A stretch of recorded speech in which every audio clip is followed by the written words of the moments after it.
नमः शिवाय दोस्तों, हर हर महादेव। दोस्तों, क्या आपने सावन की तैयारियां कर ली हैं? क्या आपने हरी चूड़ियां खरीद ली हैं? लेकिन क्या आपको पता है, अगर इन्हें गलत दिन और गलत समय पर पहन लिया जाए तो इसका शुभ फल नहीं मिल पाता है।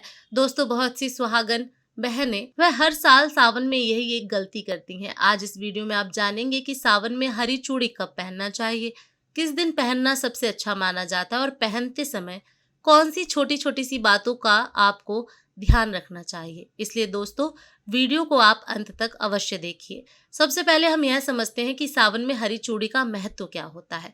देखिए दोस्तों, सावन का महीना भगवान शिव और माता पार्वती की आराधना का सबसे पवित्र समय माना जाता है। इसी कारण सुहागन महिलाएं इस महीने में हरे रंग का श्रृंगार ज्यादा से ज्यादा करती हैं। हरी चूड़ियां हरियाली, सुख समृद्धि, दाम्पत्य जीवन में प्रेम और मंगल का प्रतीक माना जाता है। मान्यता है कि माता पार्वती को हरा रंग अत्यंत प्रिय है, इसलिए सावन में हरी चूड़ियां धारण करना काफी शुभ माना जाता है। दोस्तों, अब सबसे महत्वपूर्ण बात कि सावन में हरी चूड़ी कब पहनी जाए। तो देखिए दोस्तों, सावन के महीने में हरी चूड़ी पहनने का जो सबसे शुभ समय होता है वह है सावन का पहला सोमवार या फिर सावन का पहला शुक्रवार। अब चलिए बात कर लेते हैं कि हरी चूड़ी को कैसे पहनना चाहिए। तो देखिए, सावन के इस पवित्र महीने में सुबह भगवान भोलेनाथ माता पार्वती की पूजा करने के बाद इसे पहनना काफी शुभ होता है। सबसे पहले आप अच्छे से तैयार हो जाइए, भगवान भोलेनाथ माता पार्वती की पूजा कीजिए। हरी चूड़ियों को माता पार्वती को चढ़ाएं और बोले, हे माँ, सावन के इस पवित्र महीने में हरी चूड़ियां लाई हूँ। सबसे पहले आप इसे ग्रहण करें, फिर प्रसाद स्वरूप आप मुझे दें। आज से सावन की शुरुआत हो रही है। आशीर्वाद दीजिए कि मेरा घर संसार हमेशा हरा भरा रहे, मेरे परिवार में हमेशा खुशियां बनी रहे, मेरे मांग में मेरे साजन के नाम का सिंदूर हमेशा सजता रहे।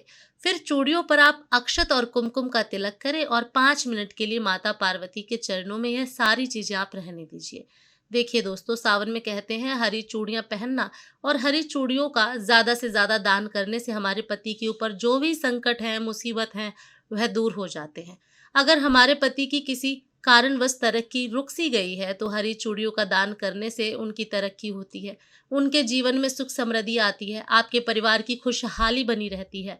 तो सावन में ज्यादा से ज्यादा आप लोग चूड़ियों का दान कीजिएगा। और हाँ, सावन के पहले सोमवार के दिन आप माता पार्वती को सुहाग की चीजें अवश्य चढ़ाइएगा।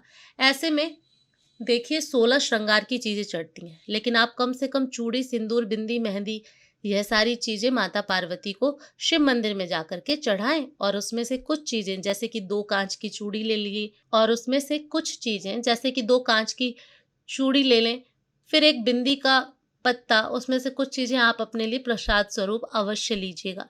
दोस्तों, यह याद रखिएगा, सावन का जो महीना होता है ना, वह बहुत पवित्र होता है। और कहते हैं सावन के इस पवित्र महीने में पत्नी जितना धार्मिक कार्य करती है, उनके घर में भगवान भोलेनाथ और माता पार्वती की कृपा बरसती है। सावन का अत्यधिक आप लोगों को लाभ मिलेगा। दोस्तों, सावन में सिर्फ आप हरी चूड़ी ना पहने, उसमें आप एक आधी लाल रंग की चूड़ियां भी मिला लीजिए। कहते हैं सावन में अगर हम लाल चूड़ी मिलाकर के पहनते हैं तो जिनकी भी मंगल दोष लगा रहता है, जिनके ऊपर मंगल कमजोर होता है, उनका मंगल मजबूत होता है। दोस्तों, 1-2 बीच में आप लाल चूड़ी लगा लीजिए, यह देखने में भी खूबसूरत लगती है और इसके अपने अलग फायदे भी होते हैं।